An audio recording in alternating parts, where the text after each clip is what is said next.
You all can call me Miss Tracy. Before we start our class, let's pray together. Who led by leader of this class, please? Who leader? Oke, sebelum kita mulai pelajaran ini, mari kita berdoa. Berdoa mulai. Doa selesai. Okay. Let me see you attendance. Please first, Winda, present Miss. Puja, present Miss. Febrio, Present Miss. Lala, present Miss. Saza, present Miss.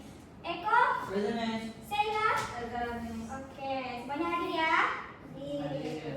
Okay, today we are studying about the narrative text.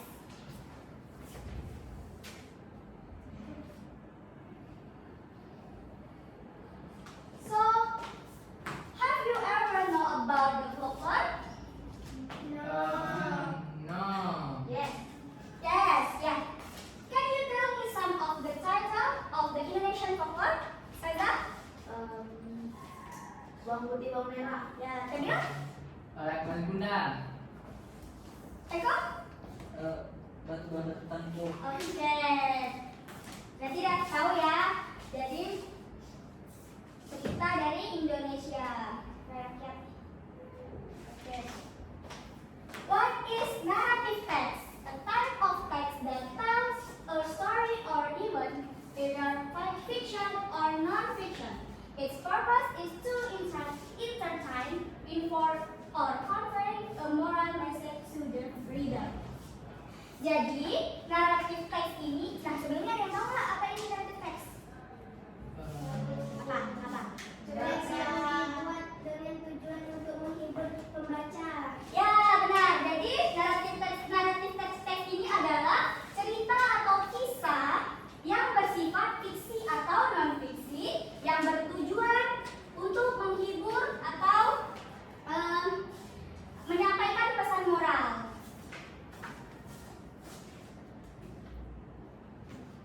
And then, jadi di naratif teks ini juga ada general structure. Jadi struktur umumnya ya. First, orientation. This section introduce the characters, setting, and initial situation. And then, complication. In this section, problem or conflict within two areas. And resolution describe how the problem is solved by the character. And the last, reorientation, a concluding section that conveys a moral message or lesson from the story. Jadi, orientation ini adalah pengenalan. Yang pertama ya, memperkenalkan karakter, setting, dan situasi awalnya. Contohnya tuh seperti pada suatu hari hiduplah seorang yang bernama Budi di pulau pada Jawa gitu contohnya itu ya. Nah kemudian di dalam naratif ini ada complication yaitu konflik atau masalah. And then resolution. Jadi setelah adanya konflik biasanya ada penyelesaian. And the last reorientation yaitu pesan moral atau pelajaran apa yang bisa kita ambil dari cerita tersebut. Ini apa? Oke. And then, jadi tidak hanya tidak hanya struktur umum, juga ada ciri-cirinya. Jadi pengenalan naratif teks ini juga ada ciri-cirinya. Yang pertama, content a story or tell has a plot beginning, middle, and use descriptive language, and the last contains a moral message. Jadi yang pertama itu dia juga ciri-cirinya yang berbentuk story atau kisah. Yang kedua, dia ini juga mempunyai alur cerita. Yang pertama ada awalan, tengah, dan akhir. Ciri-cirinya apa lagi? Yaitu menggunakan bahasa deskriptif. Dan yang terakhir juga berisi ada pesan moralnya. Alright. Nah, I have the one video tentang Danau Toba. So, after we are to watch the video, we will discuss about the Danau Toba.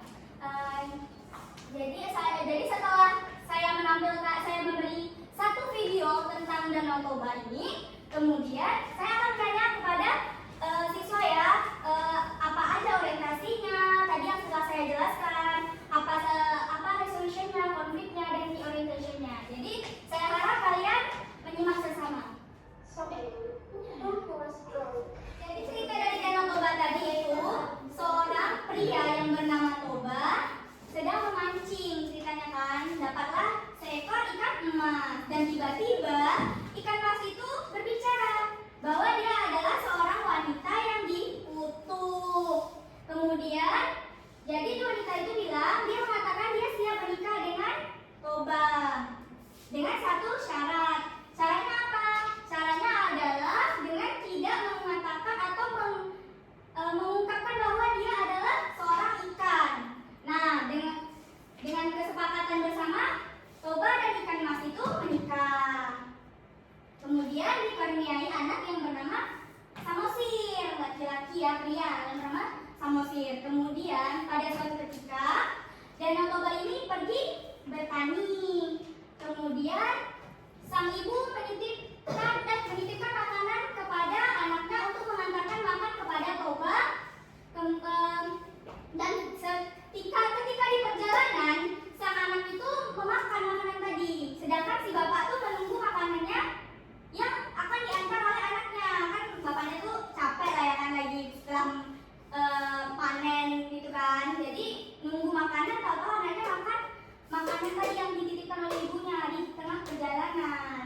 Dan akhirnya yang dikasih oleh anaknya tadi apa? Sisa makanan yang dimakannya. Jadi pas sampainya makanan tersebut, si Toba kaget dengan makanan sisa tadi. Saking kagetnya dia jadi kebawa emosi, amarah, dan mengatakan, "Dasar kau anak ikan." Nah, Samosir ini marah. Samosir ini nangis dan mengadu kepada ibunya. Dan ceritanya, ibu dan anak lari ke tempat daratan yang tinggi. Kemudian jadilah mereka berubah menjadi, sang ibu berubah menjadi danau dan si anak berubah menjadi pulau. Itulah disebut dengan Danau Toba, Pulau Samosir. Oke, jadi what the title of the story? Danau Toba. Danau Toba. Jadi sesuai dengan kesepakatan kita tadi ya, saya akan menanyakan secara acak, what is the orientation from the story Danau Toba? Danau Toba. Lala, what is orientation from the Danau Toba story? A park famous named Toba lives in a framework village in Sumatera. Ya, jadi orientasinya adalah seorang petani ini yang bernama Toba tinggal di pulau terkecil yaitu di Sumatera. Nah, kemudian complication. Linda, what is complication from Danau Toba story? Toba recalls that the boy is a fish boy. The boy ran to his mother and asked about the truth of his father's word. Ya, jadi di sini tadi kan di komplikasinya, jadi kan mereka tuh pas nikah tadi, mereka mempunyai perjanjian kan, jadi jangan menyebut kalau dia adalah berasal dari ikan, bukan dari ikan. Tapi tadi di cerita tadi si Toba melanggar perjanjiannya, dan itu disebut dengan bagian komplikasinya. Kemudian resolution. Dio, apa resolution dari Danau Toba? His wife and son turned into a lake and an island. Jadi resolusinya adalah, penyelesaiannya adalah sang ibu berubah menjadi danau dan anaknya yang bernama Samosir berubah menjadi pulau. Jadi disebutlah jadi dengan Danau Toba, Pulau Samosir. And the last reorientation. Sarza, what is the reorientation about Danau Toba? After the great flood created Lake Toba, the village in Toba drowned, while their son survived on high ground. Lake Toba is now a reminder of the importance of keeping promises and the consequences of betrayal. It provides a clear and reflective ending to the tragic story. Nah, jadi di danau cerita Danau Toba ini juga mempunyai pesan moralnya ya, pentingnya menepati janji dan menjaga kepercayaan. Nah, tadi di cerita Danau Toba ini karakternya ada siapa aja? Toba. Toba. Lagi? Ayahnya. Ayahnya. Ayahnya siapa ayahnya? Farmer. Kemudian apa? Istrinya yang tadi ikan mas. Kemudian anaknya tadi siapa nama anaknya? Samosir. Oke.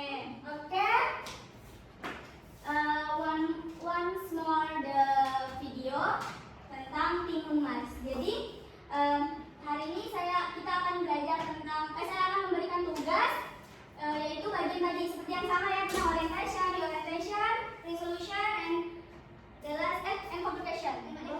Jadi kalian akan membuat bentuk kelompok kecil, satu kelompok berdua, dan satu orang saya akan tunjuk secara acak untuk maju ke depan untuk menganalisis tentang dari video timun mas.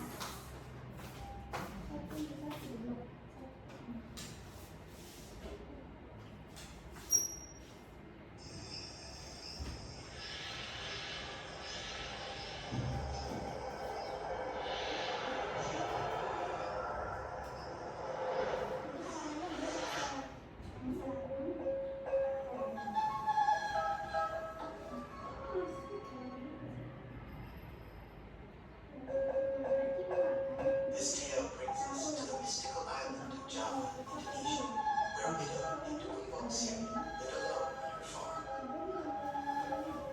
The widow was a kindly woman, yet she was overwhelmed by loneliness and longed to have a child by her side. When her loneliness became too much to bear, Kumbang Siri decided to pray to Buto Ijo for help.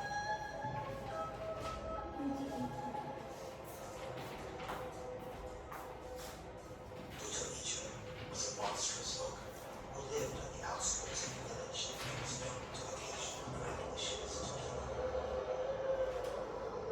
The monster offered to grant Mboksyuri's wish at a terrible price. When the child turns 6 years old, you will return her to me to become like me, he said. Despite the condition, the desperate woman agreed to his demand. The giant then gave her a single cucumber seed to be planted at her farm. In 2 weeks, the cucumbers started to bear fruit. Yet among them, there was one which was larger than the rest and emitted a golden radiance. Splitting it carefully, Mboksyuri found a beautiful baby girl inside. Filled with joy, she named the girl Timun Mas.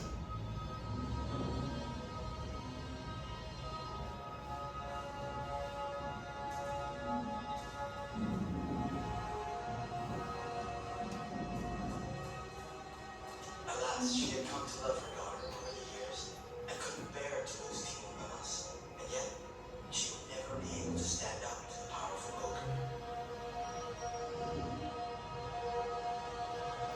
Desperate for help, she journeyed to Gunung Kidul, the southern mountain, to seek advice from a powerful hermit.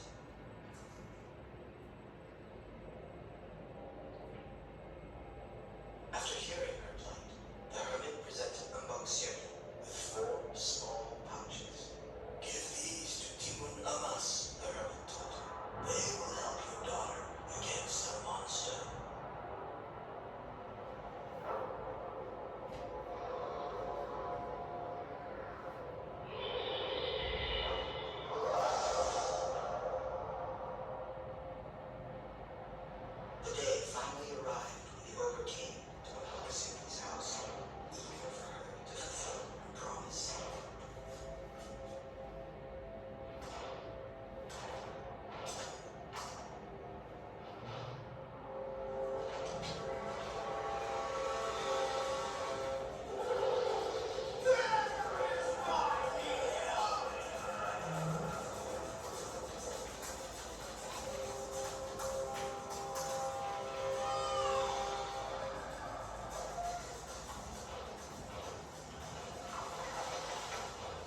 Okay. Okay, after that, udah nonton kan? I give you 30 minutes to menganalisis tentang Timur Mas story. Oke, dari Nista ya. Kan, oke, nanti kan 30 menit yang sedikit ini kan. Nah, terus Febrio, ayo, mana hasil diskusinya? Maju di depan. Ini ya. Nah, ini ke satu. Again, there is a short narrative with the title is Timun Mas. The intention is in Japanese village, an old couple gets cucumber seed from a giant. And then the complication is when Timun Mas grows up, the giant comes to take him away as promised. The resolution, Timun Mas uses the magical item to create obstacles that hinder the giant pursuit. The reorientation, Timun Mas and his mother live happily together after overcoming this great trial, with lessons about courage and ingenuity drawn from their experience. The moral value, the importance of keeping and abiding by promise made and honoring words and agreements given. The character, Timun Mas, brave, smart, diligent, and loving toward his father. Timun Mas' mother, loving, wise, and patient.